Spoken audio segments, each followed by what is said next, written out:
because of the great diversity, right?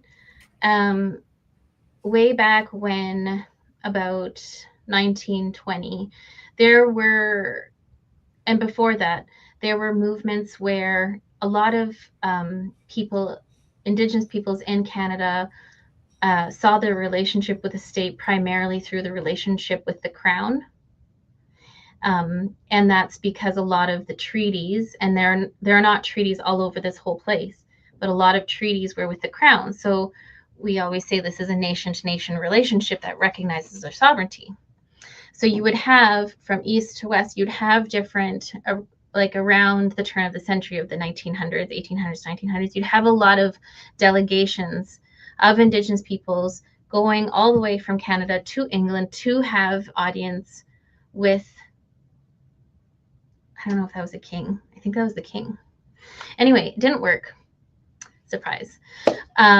But what the consistent message that they got back was, well, you need to organize yourselves so that we can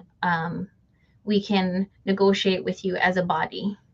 Because I think they were overwhelmed by the great diversity of Indigenous peoples in Canada, and they did not want to deal with us nation by nation.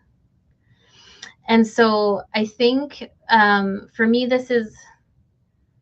I used to think this was a very exciting, wonderful story, and now I feel much less so, because out of that came the development of Indigenous organizations that were province-wide and nationwide. And so we have today the Assembly of First Nations. And the reason I find this not to be the story that was exciting and about unity that I thought it was is because it erases that diversity. And also, personally, I think Canada makes no sense because it's so diverse and should not be one state, in my opinion.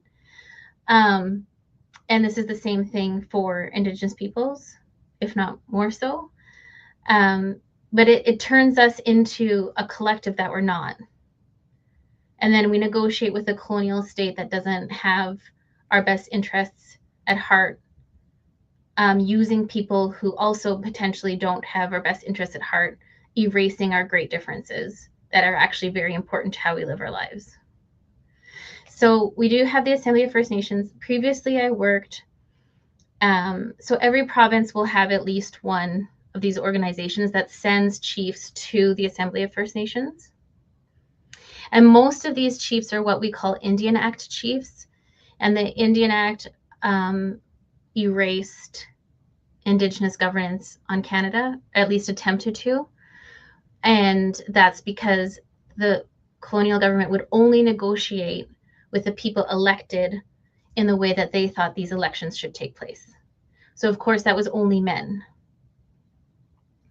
So you have people who are now only elected because they're the only people that the colonial government will negotiate with, not the Indigenous governance recognizing sovereignty and electing their own people in their own ways for their own purposes. So that legacy has led us to the Assembly of First Nations. And I'm not saying it's a horrible thing. I just think it's not a good news story. And so when I worked for the Federation of Sovereign Indigenous Nations, so I was working for all the chiefs in the province. It was a lot of fun. I really loved it. It was incredible. I had my first opportunity in my life to go to work where everybody I worked with was Indigenous, with the exception of one or two people from all over the place, all over the province. And I loved it. I loved working with the chiefs. In Saskatchewan, we had a lot of women chiefs, and we still do have quite a high proportion of female chiefs. So there's a lot to be proud of there. But I also think the more that we can conduct ourselves in our own Indigenous governance and do our own thing, the better.